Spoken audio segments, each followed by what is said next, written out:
ಆಮೇಲೆ ಈ ಪತ್ರಕರ್ತರಾಗಿ ಒಂದು ಆತ್ಮವಿಮರ್ಶೆಯನ್ನು ಮಾಡ್ಕೊಳ್ಬೇಕನ್ನುವಂಥ ಸಂದರ್ಭ ಬಂದಾಗಲೂ ಕೂಡ ನನಗನ್ಸುತ್ತೆ ಒಂದು ಹಂತದಲ್ಲಿ ನೀವು ಸಕ್ರಿಯವಾಗಿ ಫೀಲ್ಡ್ನಲ್ಲಿ ಇದ್ದಂಥ ಸಂದರ್ಭದಲ್ಲಿ ಅಥವಾ ಅವತ್ತಿನ ಪತ್ರಕರ್ತರನ್ನು ನೋಡಿದಾಗ ಆಫ್ ದಿ ರೆಕಾರ್ಡ್ ಅನ್ನೋದಕ್ಕೆ ಒಂದು ಪಾವಿತ್ರ್ಯತೆ ಇತ್ತು. ಹೌದು, ಆಫ್ ದಿ ರೆಕಾರ್ಡ್ ಅಂತ ಏನೇ ಹೇಳಿದ್ರು ಅದನ್ನು ಆನ್ ದಿ ರೆಕಾರ್ಡ್ ಬರೆಯುವಂಥ ಪರಿಪಾಠ ಬಹುತೇಕವಾಗಿ ಇರಲಿಲ್ಲ. ಇದ್ರೆ ಎಲ್ಲೋ ಒಂದು ಕಡೆ ಅಲ್ಲಿಲ್ಲೇ ಇರಬಹುದು ಅಂತೇಳಿ. ಆದರೆ ಒಂದು ಹಂತದಲ್ಲಿ ಏನಾಗುತ್ತೆ, ಒಂದು ಕಾಂಪಿಟೇಷನ್ನ ಅಥವಾ ಒತ್ತಡನ ಆಫ್ ದಿ ರೆಕಾರ್ಡೇ ಸ್ಟಿಂಗ್ ರೂಪವನ್ನು ಪಡೆದುಕೊಳ್ತು.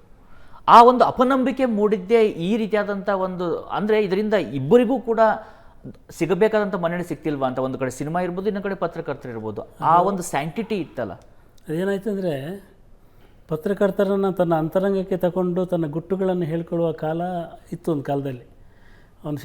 ನಾವು ಸಿನಿಮಾ ರಿಲೀಸ್ ಮೀಟ್ ಅಂತ ಇರ್ತಿತ್ತಲ್ಲ, ಪ್ರೆಸ್ ಮೀಟ್, ಅಲ್ಲಿಗೆ ಹೋದಾಗ ನಾವೆಲ್ಲ ಪ್ರಶ್ನೆ ಕೇಳ್ತಾ ಇದ್ವಿ. ಆಮೇಲೆ ಪಕ್ಕಕ್ಕೆ ಬಂದಾಗ ಹೀರೋ ಹೇಳ್ತಾ ಇದ್ದ, ಬಾಸ್ ಇದೇನು ಭಾಳ ಚೆನ್ನಾಗೇನು ಬಂದಿಲ್ಲ, I am not happy, but ನಾನು ಹೇಳೋಕ್ಕಾಗಲ್ಲ ಅಂತ ಈ ಥರ ಖಾಸಗಿಯಾಗಿ ಹಂಚ್ಕೊಳ್ತಾಯಿದ್ರು. ಅಂದರೆ ತಾನು ಅಂದ್ಕೊಂಡಂಗೆ ಸಿನಿಮಾ ಬಂದಿಲ್ಲ, ಅವ್ರು ಹೇಳಿದ್ದೇ ಒಂದು ಮಾಡಿದ್ದೇ ಒಂದು, ಈ ಥರದ್ದೊಂದು ಇತ್ತು. ಎರಡನೇದು ಯಾವಾಗ ಟ್ಯಾಬ್ಲಾಯ್ಡ್ ಬಂತಲ್ಲ, ಟ್ಯಾಬ್ಲಾಯ್ಡ್ ಬಂದಾಗ ಈ ಆಫ್ ದಿ ರೆಕಾರ್ಡ್ಗಳು ಆನ್ ದಿ ರೆಕಾರ್ಡ್ ಆಗಿ ಶುರುವಾಯಿತು. ಅದು ಟ್ಯಾಬ್ಲಾಯ್ಡಿಂದ ಶುರುವಾಗಿದ್ದು. ಆಮೇಲೆ ಟ್ಯಾಬ್ಲಾಯ್ಡ್ಗಳಿಗೆ ಒಂದು ಮಾಹಿತಿಯನ್ನು ಕೊಡುವಂಥವ್ರು ಇರ್ತಾಯಿದ್ರು. ಅಂದರೆ ಎಲ್ಲ ಕ್ಷೇತ್ರದಲ್ಲೂ ಈ ಸುದ್ದಿಯನ್ನು ಆಚೆ ಹಾಕಬೇಕು ಅಂತೇಳಿ ಆಸೆ ಇದ್ದವ್ರು ಇರ್ತಾರೆ. ಅದನ್ನು ಬರಿಬೇಕಾ ಬೇಡೋ ಅಂತ ಹೇಳೋದು ಪತ್ರಕರ್ತನ ವಿವೇಚನೆಗೆ ಬಿಟ್ಟಿದ್ದು. ಈಗ ನನಗೆ ಒಬ್ಬ ನಟನ ಬಗ್ಗೆ ಸಾವಿರಾರು ಮಾಹಿತಿ ಗೊತ್ತಿರುತ್ತೆ. ಅದನ್ನು ಯಾವುದನ್ನು ಓದುಗರಿಗೆ ತಲುಪಿಸಬೇಕು, ಯಾವುದನ್ನು ಪ್ರೇಕ್ಷಕನಿಗೆ ತಲುಪಿಸ್ಬೇಕು, ಅದು ಬಹಳ ಮುಖ್ಯ. ಅದು ಗೊತ್ತಿಲ್ಲದೆ ಹೋದರೆ ಏನಂದರೆ ಎಲ್ಲ ಬರಿತಾ ಹೋಗ್ತೀವಿ. ಇವತ್ತೇನಾಗ್ತಿದೆಯಲ್ಲ ಸೋಷಿಯಲ್ ಮೀಡಿಯಾದಲ್ಲಿ ಪ್ರತಿಯೊಂದನ್ನು ಬರಿತಾ ಹೋಗ್ತೀವಿ. ಅಂದರೆ ಒಬ್ಬನ ಸೀಕ್ರೆಸಿ ಇರುತ್ತೆ, ಪ್ರೈವೇಸಿ ಇರುತ್ತೆ, ಅವನು ಹೇಳಬಾರದಿರುತ್ತೆ, ಅವನಿಗೆ ಅಂತರಂಗದಲ್ಲಿ ಅನಿಸಿದ್ದಿರುತ್ತೆ. ಅದನ್ನು ನಾವು ಬಹಿರಂಗವಾಗಿ ಹೇಳೋದಕ್ಕೆ ಹೋಗಬಾರ್ದು ಅಂತ.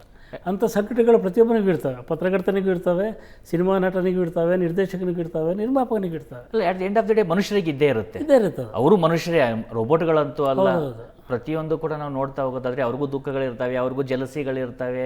ಸೀಕ್ರೆಟ್ ಅನ್ನೋದು ಪ್ರತಿಯೊಬ್ಬರಲ್ಲೂ ಇರುತ್ತೆ. ಕೆಲವು ಸೀಕ್ರೆಟ್ಗಳನ್ನು ಸ್ನೇಹಿತರ ಮುಂದೆ ಹಂಚಿಕೊಂಡಂತೆ ಇನ್ನೊಬ್ಬರ ಮುಂದೆ ಹಂಚಿಕೊಳ್ಳಬೇಕಂತೇಳಿ ಎಲ್ಲಿಗೆ ಗೊತ್ತಾಗದೇ ಆಗುತ್ತೋ ಅವು ಕೂಡ ಸುದ್ದಿ ಆದಂಥ ಉದಾಹರಣೆಗಳು ಸಿಗ್ತವೆ. ಅದೇ ಸ್ನೇಹ ಅಂತ ಹಂಚಿಕೊಂಡಿದ್ದು ಏನಾದರೂ ಅಂದರೆ ಈ ಯಾವಾಗ ಫೋನ್ ಬಂತಲ್ಲ, ಆ ಫೋನಲ್ಲಿ ರೆಕಾರ್ಡಿಂಗ್ ಬಂತು ನೋಡಿ. ಮುಂಚೆ ಎಲ್ಲ ರೆಕಾರ್ಡಿಂಗ್ ಆಗ್ತಿರಲಿಲ್ಲ.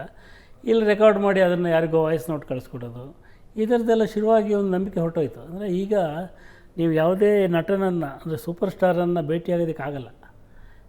ನಿಮ್ಮ ಯಾವುದೇ, ಅಂದರೆ ಬಹುತೇಕ ಪತ್ರಕರ್ತರ ಹತ್ರ ಸೂಪರ್ ಸ್ಟಾರ್ಗಳ ಫೋನ್ ನಂಬರ್ಗಳಿಲ್ಲ.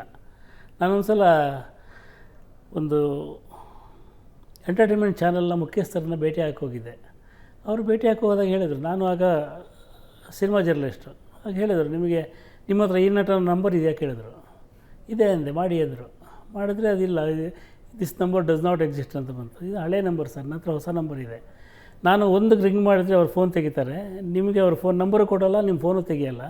ಯಾಕಂದರೆ you are not useful to them. ನಾನು ಅವರಿಗೆ ಒಳ್ಳೆ ಪ್ರೋಗ್ರಾಮ್ಗಳು ಕೊಡ್ತೀನಿ, ನಾನು ಸ್ನೇಹದಲ್ಲಿ ಇಟ್ಕೊಂಡಿದ್ದೀನಿ. ಅವರೇನಾದರೂ ಅವರಿಗೆ ಹುಟ್ಟುಹಬ್ಬ ಆದಾಗ ಅವ್ರ ಮನೆಗೆ ಹೋಗಿ ಒಂದು ಬೊಕೆ ಕೊಟ್ಟು ಬರ್ತೀನಿ. ಒಂದು ಕಾರ್ಡಿಯಲ್ ರಿಲೇಷನ್ಶಿಪ್ ಇಟ್ಕೊಂಡಿದ್ದೀನಿ. ನೀವು ಇಟ್ಕೊಂಡಿಲ್ಲ. You go to him only for news. ಏನೋ ಬ್ರೇಕಿಂಗ್ ನ್ಯೂಸ್ ಇದೆಯಾ, ಅವನ ಜೀವನದಲ್ಲಿ ಏನೋ ಸಿಗುತ್ತಾ, ಇದಕ್ಕೆ ಹೋಗ್ತೀರಿ ಪತ್ರಕರ್ತರು. ಹೀಗಾಗಿ ಅವ್ರು ನಿಮ್ಮನ್ನು ದೂರ ಇಡ್ತಾರೆ ಅಂತ ನನಗೆ ಆಮೇಲೆ ನಿಜ ಅನ್ನಿಸ್ತು. ಯಾಕಂದರೆ ಇದು ಬರೀ ಪತ್ರಿಕೋದ್ಯಮ ಅಲ್ಲ, ರಾಜಕಾರಣದಲ್ಲೂ ಅದೇ ಇದೆ. ಅಂದರೆ ಒಬ್ಬ ತನ್ನ ಸೋಲನ್ನು ಹೇಳ್ಕೊಳ್ಳೋದಕ್ಕೆ ಅಥವಾ ತನ್ನ ಹತಾಶೆಯನ್ನು ಹೇಳ್ಕೊಳ್ಳೋದಕ್ಕೆ ಒಬ್ಬನ ಬಯಸ್ತಾನೆ.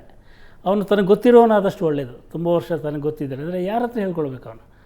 ಸೊ ಈ ಥರದ ಒಂದು ಬಾಂಧವ್ಯ ಇರಬೇಕೋ ಬೇಡೋ ಗೊತ್ತಿಲ್ಲ, ಇಲ್ಲ ಈಗ.